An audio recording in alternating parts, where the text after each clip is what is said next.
Alam niyo po ba na cacao ay parang source ng chocolate? Yes. Who's interested to learn how to make chocolates from bean to bar?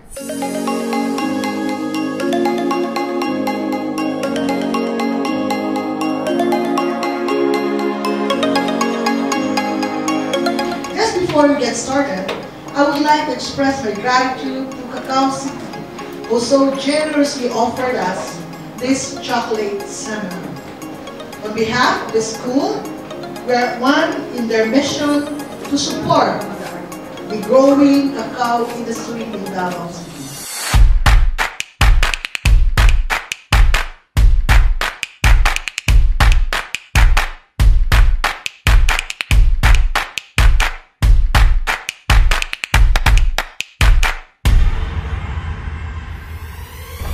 Sheila and I are representing Cacao City. It's a marketing cooperative. Cacao City is a house of brands of Davao's finest cacao and chocolate companies.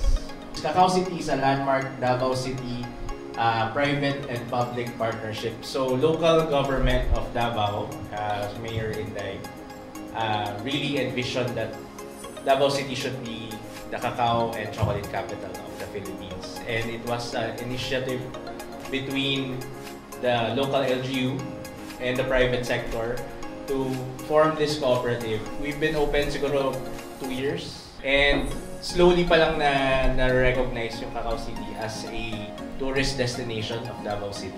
Since you're from Davao, alam niyo po ba na cacao ay parang source ng chocolate?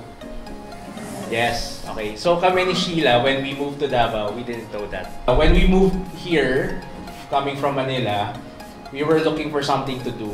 And then the local office of DTI pointed us to the direction of cacao. And we just fell in love with the idea of growing your own chocolate. That's when the idea started. Kala namin madali. But mahirap, pero we are enjoying our journny. Theobroma cacao is the scientific or botanical name of the cacao fruit. And then, ang meaning talaga nun is food of the gods. So you have countries like Indonesia, the Philippines, Africa, South America. So yun yung mga cacao producing countries. Also something to be proud of, around 85% of the national production of cacao is in the Davao region. This is the 3 main varieties of cacao.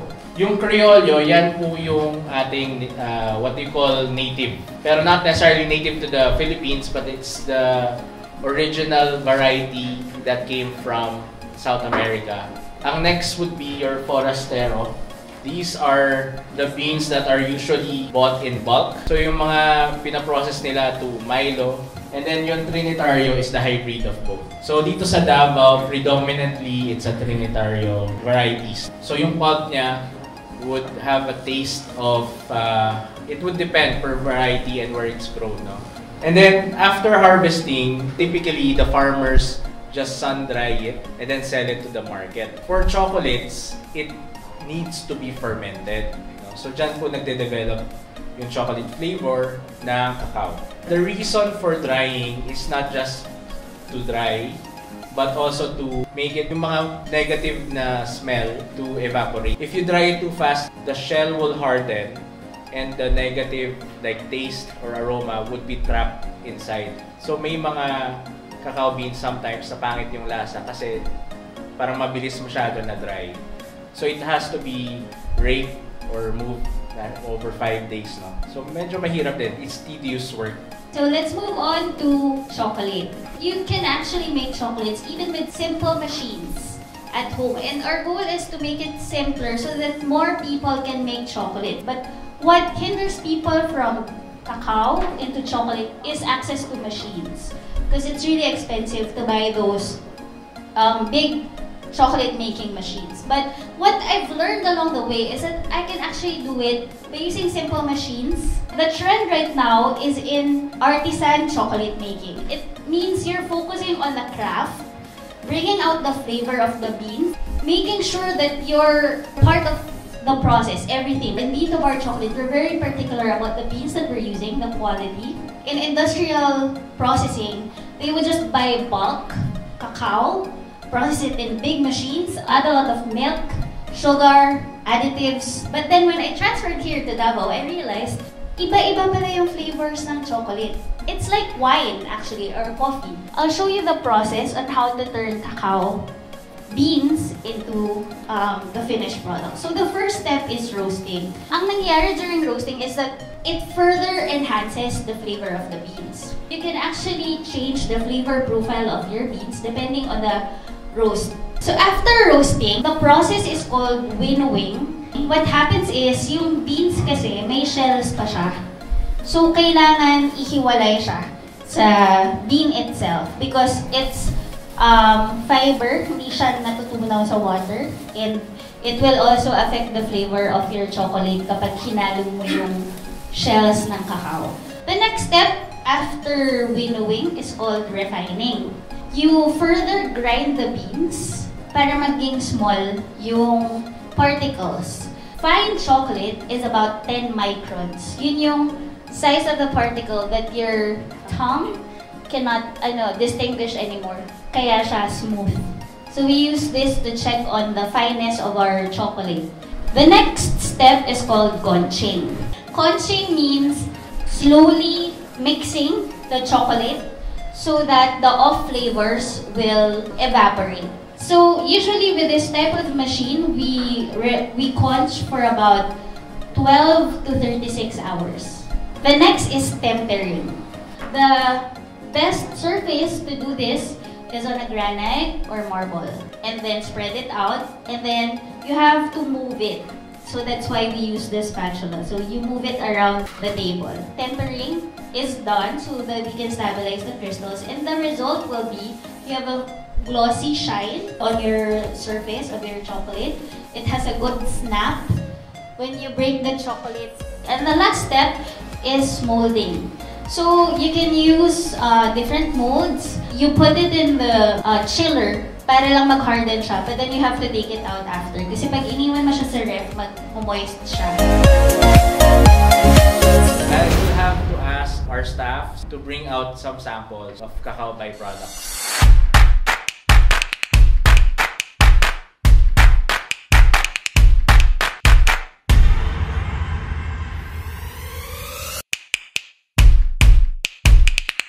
Our country, specifically Davao region, is producing a lot of cacao. Why is it that we cannot provide the same quality of chocolates that these countries are providing, like Cadbury or Snickers, M&M's, and the like? If you look at the ingredients behind it, marami ng additives like sugar, sobrang daming sugar. And then yung cacao content mo would be 20%. Ganun na lang. We've enjoyed chocolate while we were growing up as sweet. So even in Cacao City, ang mabenta pa rin would be the sweeter varieties of chocolate. Kasi doon tayo nasanay. So I would say it's an acquired taste. Like eating 85% or 90% chocolate is an acquired taste. So that's why we're also reaching out to students like you and the institute, no, for us to share our advocacies. Kasi Cacao City kasi primarily it's not just showcase ng store or it's showcase of the chocolates. There's a story behind it yung farmers natin. So they grow the cacao beans, and then we're trying to push na hindi lang natin i-export as beans, but we produce it na may high quality that you're proud to bring to your friends abroad, to be able to make world-class products that you'll be proud of as a Davaoeño, as a Filipino. This is one good avenue where some of our local economies, like chocolate makers, can really top us, because again, students is one big market that could also help raising awareness and sharing their good experiences with trying the chocolates. Hi, my name is Michelle Jane Asuncion, taking up Bachelor of Science in Tourism Management. Hi, I'm Romeo N. Alcazaran Jr., a student of Bachelor of Science in Culinary Management. nagbibigay po siya sa amin ng knowledge na may iba-ibang variety po talaga yung chocolate, lalo na yung cacao. This is the 3 main varieties of cacao. Yung Criollo, yan po yung ating what we call native. Pero not necessarily native to the Philippines, but it's the original variety that came from South America. It provided us a scope of knowledge on what to use on specific dishes. For chocolate, more complex yung flavor niya, kaya medyo shorter ang fermentation niya. You bring out the complex flavors. Mag-iiba talaga yung flavor ng chocolate. So even if they use the same cacao beans, it will still depend on the skills of the chocolatier to bring out that chocolate flavor.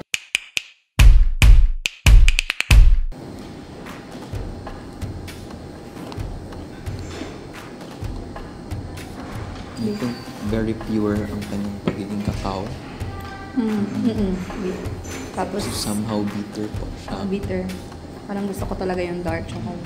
For me, I prefer the, pure chocolate but a little bit more sugar.